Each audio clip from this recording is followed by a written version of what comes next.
Hello, everyone. I'm Mickey Gibbs, Midland County Great Start Collaborative Director and Facilitator for our Community Listens. Today, we're going to look as parents at the difference between acceptance and agreement and why acceptance is so important with our child.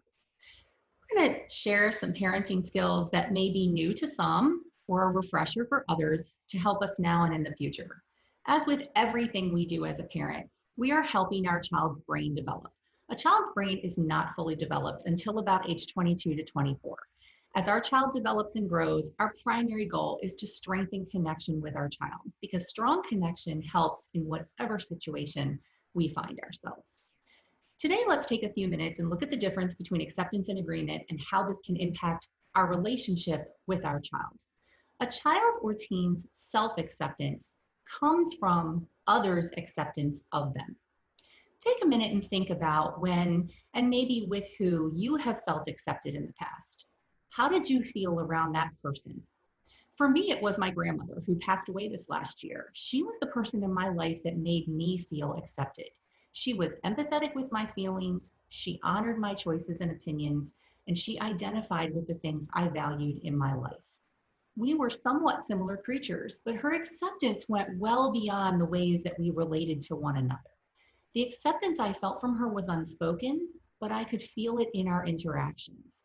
So how did she do that? And how can we do that with our children? What is acceptance?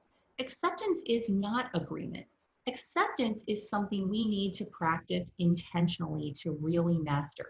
It is a mark of growth as a parent and can change as your child ages. Acceptance is really about the child. Agreement is about you as the parent. To be honest, I often have a need to be right or be correct. Agreement can surface for me, and it is where my brain will naturally land. To be accepting means that I need to change the conversation in my brain, and that takes practice. So what does this look like in everyday life with our child or teen? Let's look at some examples. One way to accept your child is to separate a behavior from the child and their feelings or needs. My children exhibited behaviors over the years that I did not want to accept, and I didn't need to. For example, when my son Connor was very young, he used to bang on my daughter Katie's door so that she would let him into play. Connor was a very social child, and Katie really wanted to live on an island. She liked her alone time. I was not willing to accept that behavior from him. My husband and I would be in the kitchen and we would hear Connor banging on her door. That was not okay. However, it was important for our connection with Connor for me to understand the need and the feeling that was driving the behavior. When addressing the behavior with Connor, it was clear that he wanted time with his sister and he was frustrated. Over time, we were able to work out a plan so that his need for time with her was met while still allowing Katie to have that really important alone time. So although I did not accept the behavior that he was exhibiting, empathizing with his feelings of loneliness and frustration helped me connect with him. Accepting his feeling and helping him talk through those feelings helped Connor feel accepted. I could say things like, I can see you are frustrated. Can you tell me more about how you're feeling? It is important for a child to feel that their emotions are accepted so that they can learn to accept the very wide range of emotions that they're going to experience in their life. It is about the child, not the behavior. The behavior can be addressed. The emotions and needs can be accepted. Another way we can accept our child is to accept their ideas and solutions around a problem. When my children face a problem, it is very hard for me to stay out of superhero mom mode and jump in to fix it. Let's face it, we don't want our children to have difficult times. We want to help them. But I could say, it sounds like you've been thinking a lot about this and have some ideas on what you want to do. This might engage your child to share more about why they want to try a particular solution or an idea. Even when we're relatively confident that our child's idea will not work, accepting their creativity and idea teaches them to learn from their own trial and error, and it strengthens problem-solving skills in their brains. It's another form of acceptance of your child. And finally, we can practice acceptance with our child or teen's choices as they grow older. Recently, my husband and I have been discussing politics with our 19-year-old daughter. I don't know about you, but I always envisioned that my children would have the exact same political views that I have. And that's not always the case.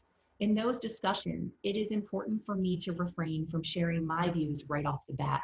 I can listen to her ideas and views and appreciate her as she explores her options. I could say something like, wow, it seems as if you've been thinking about this a lot. Tell me more. Believe me, if she wants my opinion, she will ask for it. When practicing acceptance, keep focus on your child's emotions and ideas. Try to stay away from whether you agree with how they feel or agree with their opinion. Stay clear of diverting them from difficult emotions. Allow your child to work through those emotions and solving problems. It encourages self confidence and self acceptance. Their emotions and ideas belong to them. When you acknowledge and accept, although it is unspoken, the gift of acceptance will be clear to your child and it will foster strong connection. It is about the child. Deep ideas like acceptance and empathy are really the heart parts of communication. We don't get the heart parts in something like, I put your lunchbox by the door. But when we are engaged in important or emotional conversation, those heart parts send the message of caring and love. Those are the ways that we deepen connection with our child or our teen.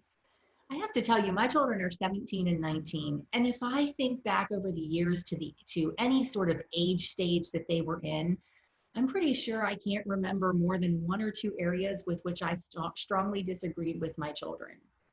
But I can always tell you how well we were connected or disconnected during those times. Some years were better than others. We all want to look back over the years and think that we improved connection with our child or our teen. As you accept your child, they will learn to accept themselves and eventually others.